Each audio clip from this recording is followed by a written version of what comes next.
आज की वीडियो में हम बात करने वाले हैं शुक्र ग्रह की। शुक्र ग्रह को हम लग्जरी प्लैनेट कहते हैं।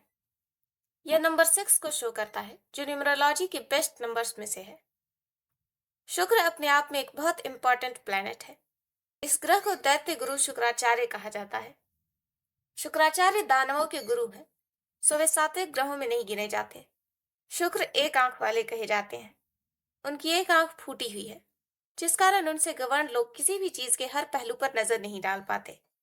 तो शुक्राचार्य एक आंख वाले क्यों हैं? चलिए इसके पीछे की पूरी कहानी जानते हैं। यह बात उस समय की है जब राजा बलि ने स्वर्ग को जीतकर देवताओं को वहां से भगा दिया था और हमेशा के लिए स्वर्ग पर राज करने के लिए यज्ञ करने लगे थे।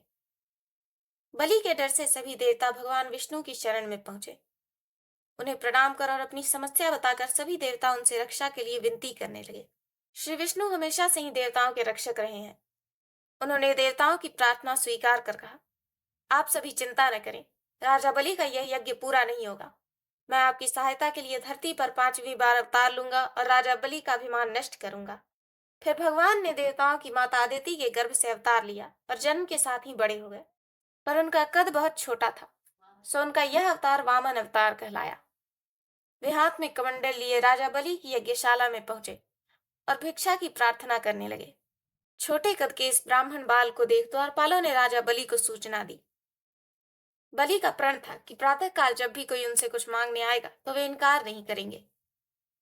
राजा बलि ब्राह्मण को भिक्षा देने के लिए जाने लगे कि शुक्राचार्य ने उन्हें रोकते हुए कहा, बलि, यह ब्राह्मण जो तुम्हारे द्वार पर खड़ा है, यह कोई साधारण ब्राह्मण बालक नहीं है। यह श्री विष्णु है, जो देवताओं की रक्षा करने और तुम्हारा यज्ञ बिगाड़ने इस ब्राह्मण बाल के रूप में आए हैं। अच्छा हो कि तुम न जाओ। बलि बोले, गुरुदेव, आप मेरा भला चाहते हैं, मेरे पूज्य हैं, मुझे आपकी आज्ञा माननी चाहिए, पर एक भिक्षुक मेरे द्वार पर आया हो और मैं उसे प्रतीक्षा कराऊं, यह मुझसे न हो सकेगा। शुक्राचार्य ने बलि को बार बार समझाया, पर बलि नहीं माने। तब शुक्राचार्य बोले, अच्छी बात है, तुम जाना चाहो तो जाओ, किंतु उसे कोई वचन न देना। बलि ने फिर कहा, गुरुदेव, अगर मैं वचन न भी दूं तो भी उनकी मांगी हुई चीज मैं उन्हें जरूर दूंगा। तब शुक्राचार्य को प्रणाम कर बलि यज्ञशाला के द्वार पर आए। उन्होंने वामन देव की पूजा की और उन्हें आसन पर बिठाया। तब वामन देव बोले, राजन, मैंने सुना है तुम ब्राह्मणों का बड़ा आदर करते हो और तुम्हारे द्वार से कोई कभी खाली हाथ नहीं लौटता, सो आज मैं भी यहाँ तुमसे कुछ मांगने आया हूँ। राजा बलि ने वामन देवता के चरणों में सिर निवाकर कहा, आप आज्ञा करिए ब्राह्मण देव।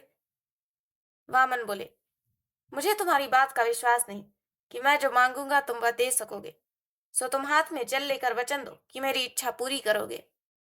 बलि ने गुरु से वचन न देने की बात कही थी, सो उन्होंने वामन को विश्वास दिलाना चाहा, पर वामन न माने। तब राजा बलि ने प्रतिज्ञा करने के लिए जल मांगा। वामन अपने कमंडल से उन्हें जल देने लगे। तभी शुक्राचार्य छोटा सा रूप बनाकर कमंडल में घुस गए और जल को रोक दिया। शुक्राचार्य का यह कार्य भगवान विष्णु को अच्छा न लगा। उन्होंने शुक्राचार्य को दंड देने के लिए जमीन पर से घास उठाई और उसे कमंडल में बैठे शुक्राचार्य की आंख में डाल दिया।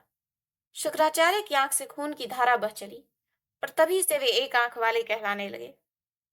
तो आज की इस वीडियो को यहीं एंड करते हैं। वीडियो अच्छी लगी हो तो लाइक और शेयर करें। अपने क्वेश्चंस हमें कमेंट करें, साथ ही हमारे चैनल को सब्सक्राइब कर बेल आइकन पर क्लिक करें।